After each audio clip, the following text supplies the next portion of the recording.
नमस्ते, प्रणाम सभी को। आज जो हम लोग करने वाले टॉपिक वो है लीगल केसेस। ठीक है, अभी यहाँ तक हमने किया, अब हम एक केस स्टार्ट करेंगे। कुछ पूछना है यहाँ पे? चले आगे। मैम। ठीक हाँ है मैम, बोलो। ठीक है। बोलो बोलो। कुछ लोग होते हैं जिनके कभी कोई केसेस नहीं होते लाइफ में, मतलब है ही नहीं, ऐसा भी होता है ना मैम। बिल्कुल।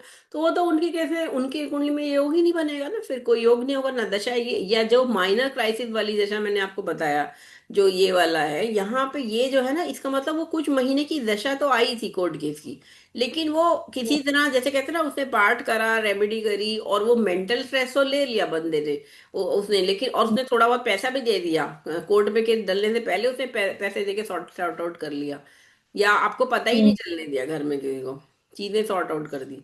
तो ये इस तरह से वो निकल जाती है वो दशा। तो वो माइनर क्राइसिस सबकी लाइफ में आते कभी कभी। कई बार होगा, आप नोटिस भिजवा दिया, नोटिस, फिर फाइनली नोटिस मिलते ही सामने वाली पार्टी ने कहा, अरे छोड़ो यार, खत्म करो, कौन लड़ेगा केस अभी कई साल। और वो मान गए जो भी वो बोल रहे थे, है ना? तो माइनर क्राइसिस चलता है। तो अब हम पहला मैम चार्ट। जनरली आज हाँ बोलो। आजकल लोगों का प्रॉब्लम डिवोर्स केसेस ही होते हैं, बहुत हो रहे हैं डिवोर्स। हाँ, तो सो जनरली डाइवोर्स आपको डिवोर्स। आजकल म्यूचुअल कंसेंट से 6 महीने में हो जाता है डाइवोर्स, तो 6 महीने में हो जाएगा। आप माइनर क्राइसिस वाले में आएगा तो 6 महीने में हो जाएगा, मॉडरेट में आएगा तो साल, 1.5 साल, 2 साल में हो जाएगा, है ना? अगर वो लंबा चलेगा तो प्रॉब्लम है। अब ये एक चार्ट में लाई हूँ, मेल इंजीनियर है जो शिवपुरी बॉर्न है, और ये एमपी मध्य प्रदेश में है। ये सबसे छोटे हैं घर में, चार बड़ी बहनें, एक बड़ा भाई है। इंजीनियरिंग करी है, MTech and PhD from IIT Delhi. इनके एक बेटा एक बेटी है, वाइफ इनकी बैंक में डीएम रही। अब इनकी कुंडली में आप यहाँ देखो। पहली बात, ये कुंडली मैंने आपको पहले भी कराई है, बाकी आई थिंक दूसरे चीज़ों के लिए। अब यहाँ देखो, 6 हाउस में आपको प्लेनेट दिख रहे हैं, वीनस, सन, केतु, और यहाँ मंगल और राहु, है ना? 6-12 एक्सिस हाईली, मतलब कह सकते हैं ना, ये एक्टिवेटेड दिख रही है या ज्यादा है। और इसी 6 हाउस को जुपिटर भी देख रहा है, सैटर्न भी दिख रहा यस। है ना? एंड 6 लॉर्ड कौन है? मून है। 6 लॉर्ड कहाँ बैठा है? 7th में बैठा है, लगन को देख रहा, मून, 6 लॉर्ड। ठीक है। ये मून गज केसरी योग में भी है, जो कि जुपिटर 11th लॉर्ड है। तो अब ये क्या हुआ, यहाँ सारा संबंध 6-12 एक्सिस का लगन से हो गया। अब इसका मतलब यानी कि लाइफ में कुछ ना कुछ तो है गड़बड़, दिख तो रहा है सब ठीक है, ठीक है, कुछ भी नहीं है, कोई कोर्ट केस नहीं चल रहा। तो अब आपको समझ में आएगा कि इनके साथ क्या हुआ था। कि इन्होंने एमएनसी में काम किया, ग्रेजुएशन एमटेक करके, आईटी थे। और फिर इन्होंने एमएनसी में काम किया, लेकिन जब 2008 में रिसेशन आया था, ग्लोबल रिसेशन आया था, सारी सॉफ्टवेयर कंपनियां कई बंद हो गई, कई मतलब सबकी सैलरीज कम कर दी गई। तब इनको भी बड़ा अच्छा पैकेज मिलता था, वो 24-25 लाख का पैकेज उन्होंने कहा सीधा आधा कर दो 2008 में। और फिर एक साल में कहते अब 1/4 कर दो, तो इन्होंने फिर रिजाइन कर दिया नवंबर 2009 में। लेकिन उसके बाद क्या हुआ कि जो लास्ट ईमन की सैलरी थी वो तो दी नहीं। और उसने ठीक है, उन्होंने कहा छोड़ो, जब इतने साल कोई बात नहीं, छोड़ दो। लेकिन फिर इनको इनकम टैक्स का एक नोटिस आ गया 5 लाख का, कि आपने जी टैक्स पे नहीं किया है। अब इन्होंने तो, जब भी देखिए, जो एम्प्लॉय होता है उसकी तो सारा टैक्स सैलरी से, टैक्स डिडक्शन एट सोर्स होता है, टीडीएस होता है, वो पे कर दिया जाता है। करेक्ट। तो अब जब ये हम्म। नोटिस 5 लाख का पे करना है, और वो कंपनी ये छोड़ चुकी है, अपना काम, अपनी अपने सॉफ्टवेयर अपनी कंपनी स्टार्ट कर ली थी। तो इन्होंने कहा ये तो गलत है मेरे साथ, मैंने तो सैलरी भी नहीं दी इन्होंने तो, और जो पिछली सैलरी दी थी उसमें से भी टैक्स नहीं पे किया उन्होंने गवर्नमेंट को, और उस कंपनी ने, उस कंपनी के जो 3 लोग एचआर में थे, और बाद में भी नहीं किया। तो 3 या 2 महीने की सैलरी थी जो कि इन्होंने नहीं करी, और finally he one the case. इन्होंने फिर केस किया उनके अगेंस्ट, काफी साल लड़े, 2013 में फाइल किया था, 2019 में जीत लिया था, जनवरी 19। और कोर्ट ने कह दिया था कि उनके अगेंस्ट एफआईआर कर दो।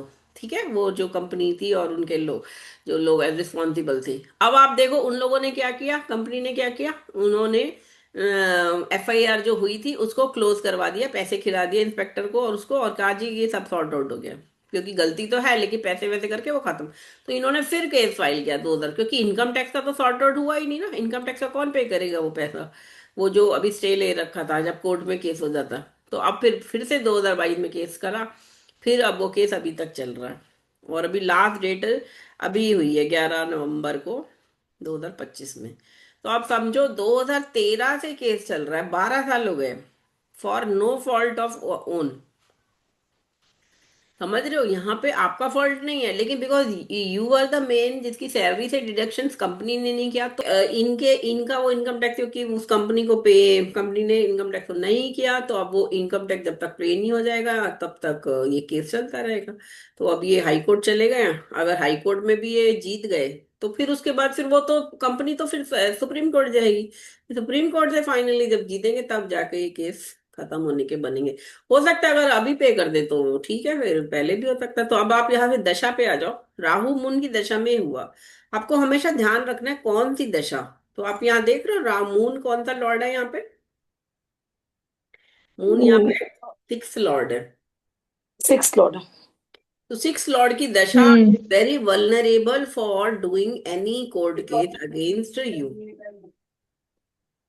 या आप you you are going to be involve in a court case.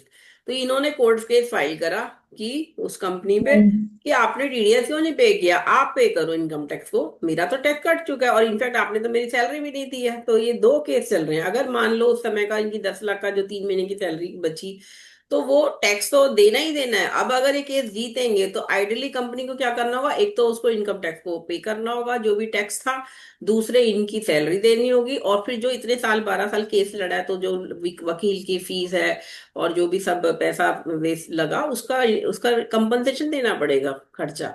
तो मे बी वो 10 लाख बढ़ के अब 1 करोड़ बन जाए, वो डिपेंड करेगा। तो ये कोई केस जब 2009 में हुआ था, 2009 में शुरू हुआ, राहु मून की दशा थी। जनरली सब सोचते हैं जुपिटर की दशा आते ही खत्म हो जाएगा। देख रहे हो आप, यहाँ जुपिटर 10th हाउस में बैठा हुआ है ना। करेक्ट। और नवांश में हम्म। जुपिटर एग्जॉल्टेड है। नवांश में हम्म। जुपिटर एग्जॉल्टेड है। 38 ईयर्स की एज में स्टार्ट हुआ केस। जनरली 40 के बाद अब हम नवांश पे आ रहे हैं, तो हमने सोचा ठीक है जुपिटर तो एग्जॉल्टेड है, तो अब ये बचा लेगा, इनके फेवर में हो जाएगा। तो 2013 में किया था, 2015 12 में लग गई दशा जुपिटर की, है ना। ओ। बल्कि हम्म। इनफैक्ट इनफैक्ट ये तो इन्होंने छोड़ी थी जॉब तब। बाद में ये चलता रहा, लेटरबाजी चलती रही, फाइनली जब नहीं हुआ तो इन्होंने तो कंपनी को 2013 में किया, अक्टूबर 13 में, है ना। ये सब चल रहा था इस समय। 3 4 साल तो ऐसे ही निकल गए, इनकम टैक्स और उधर से कंपनी और ये सब। फाइनली कोर्ट में जाना पड़ा। तो ये जुपिटर की दशा में फाइनली कोर्ट केस हो गया, है ना। तो अब ये जुपिटर जो है यहाँ आप देखो नवांश में, ये जो जुपिटर है ये जुपिटर राहु। एग्जॉल्टेड हाँ, साइन है। जुपिटर एग्जॉल्टेड है, राहु के साथ है, केतु के राहु के साथ है, वीनस के साथ है ना। और हम्म। यहाँ पे ये जो ये मीरा जो दिख रही है जुपिटर, देखो ये 12th लॉर्ड है ना।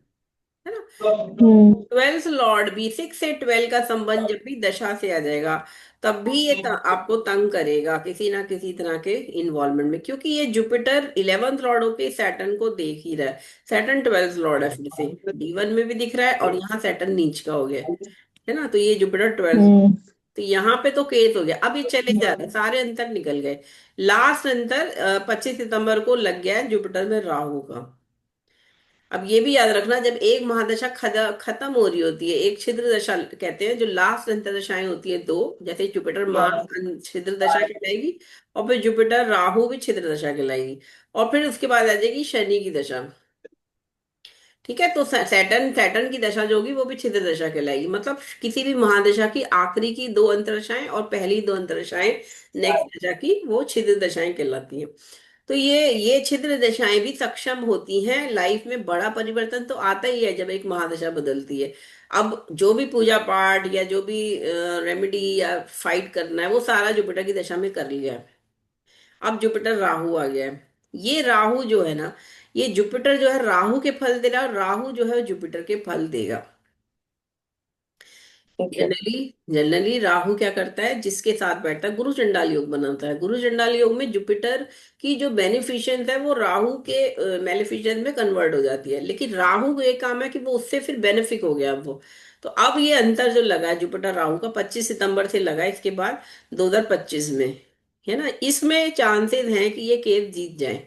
और केस जीतने के बाद लेकिन फिर बात वही है, क्या, अब आप ये बताओ क्या इनका नेक्स्ट, इनको अभी कंपनी सॉर्ट आउट कर देगी चीजें या फिर सुप्रीम कोर्ट चली जाएगी, जो अभी मैंने प्रिंसिपल डिस्कस करे। और इसको आप D10 D4 एंड D30 में भी देखोगे इन दशाओं को। ठीक है, राहु मून से जॉब छोड़ी थी और जुपिटर जुपिटर में केस स्टार्ट हुआ। बताओ।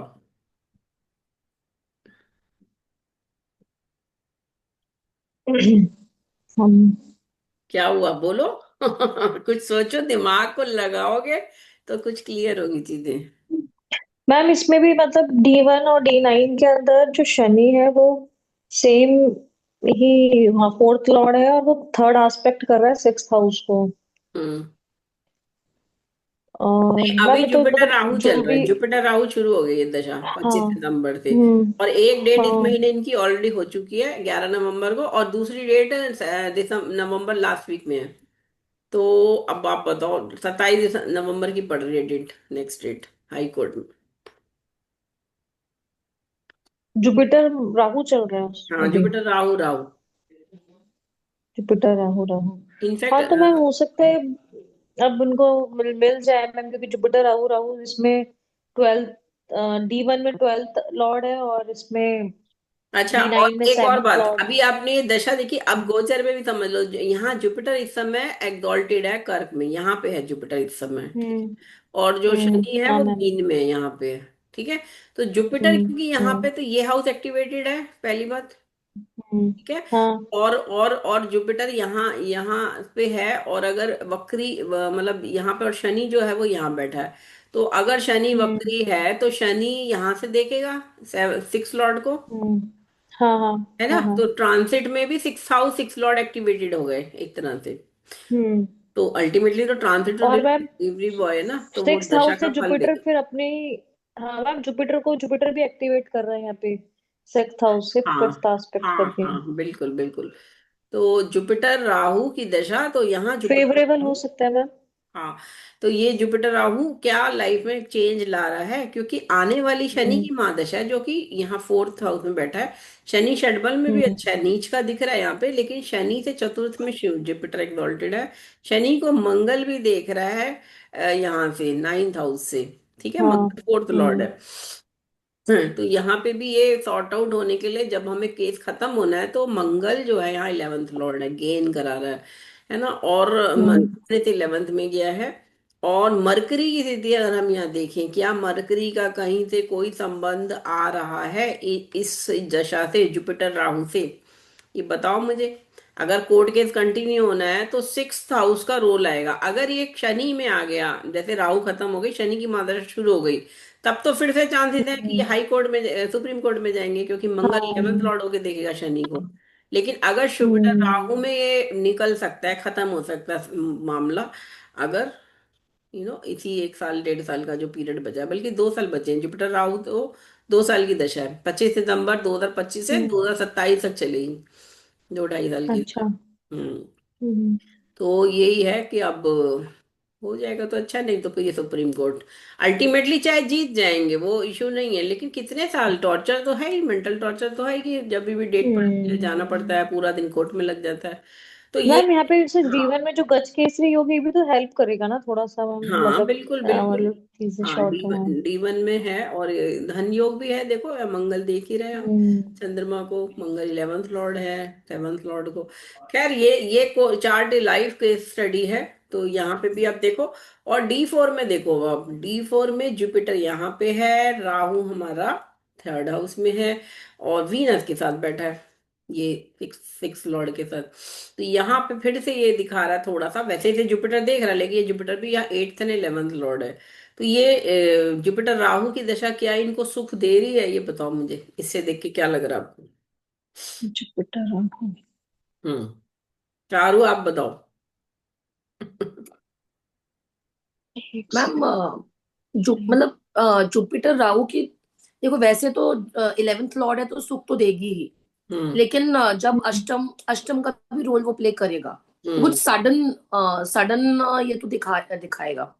तो अभी हमें मतलब अगर हम सिर्फ जुपिटर राहु मान के चलते हैं तो एक्चुअली इट इज 50-50, बिकॉज 11वां घर तो लाभ का है। और अगर हम राहु को कंसिडर करते हैं, बिकॉज राहु, आपने बोला जुपिटर के आगे राहु, तो हम्म। 1 2 3 4, 1 2 3 4 और 5 ये 6 7। D30 में भी जुपिटर 8 6 हाउस से ही देख रहा है, मेरे हिसाब से ये सुप्रीम कोर्ट में जाएगा केस, सन अच्छा में। हाँ, यहाँ पे भी है कि यहाँ पे भी 6 हाउस का मैम, पर संबंध है। हम D4 में देख रहे हैं because of destiny, is it like D4 में? D4 में हम इसलिए देख रहे हैं कि अगर खुशी का समय आ रहा है जुपिटर राहु की दशा, तो इनको वो हैप्पीनेस, चलो जीत तो जाएंगे, खुशी तो मिल रही है, लेकिन ये केस क्या कंटिन्यू होगा? क्योंकि सुप्रीम कोर्ट में जा सकता है, अभी वो हाई कोर्ट में हार गया तो वो सुप्रीम कोर्ट में चला जाएगा, क्या पता। तो वो मैं पूछना चाह रही हूँ आपसे। तो यहाँ पे मुझे यहाँ ये इंडिकेशन मिल रही है कि ये सुप्रीम कोर्ट में जा रहा है, क्योंकि D30 में भी फिर यही दिख रहा है, फिर से 6 हाउस की दशा। शनि जो है हम्म। यहाँ पे फिर सन के साथ हाई प्रोफाइल गवर्नमेंट आ गया ना, सुप्रीम, ये सुप्रीम कोर्ट आ गया देखो। शनि की भाषा में हम्म। सुप्रीम कोर्ट के दर्शन करेंगे ये, छठे घर से जुपिटर देख रहा है इसको, शनि माना सामान। तो ठीक है। ओके। और हम ट्रांजिटिंग सैटर्न भी देख रहे हैं इस सैटर्न को, और ये जुपिटर पूरी देखो राशि वीनस को। के साथ भी बैठा, 11 6 का फिर कनेक्शन आ गया। तो ये दशा जुपिटर की तो पूरी ऐसी निकल 11 जाती है 6। कोर्ट। और फिर शनि का हम्म। 2.5 साल बाद भी यही होने वाला है। कितना लंबा समय अभी। अब बताओ, किसी को बोलो बहुत। हो जाएगा, लेकिन अब देखो 12 साल तो हो ही गए। 12 साल के अब 2 2.5 साल अभी और निकलेंगे, फिर जाके शनि में जाके होगा। तो लेट्स सी, जब होगा इसका तो मैं आपको बताऊंगी फॉलो। तो अपन नेक्स्ट केस करते हैं। फर्स्ट केस मैंने आपको करा दिया।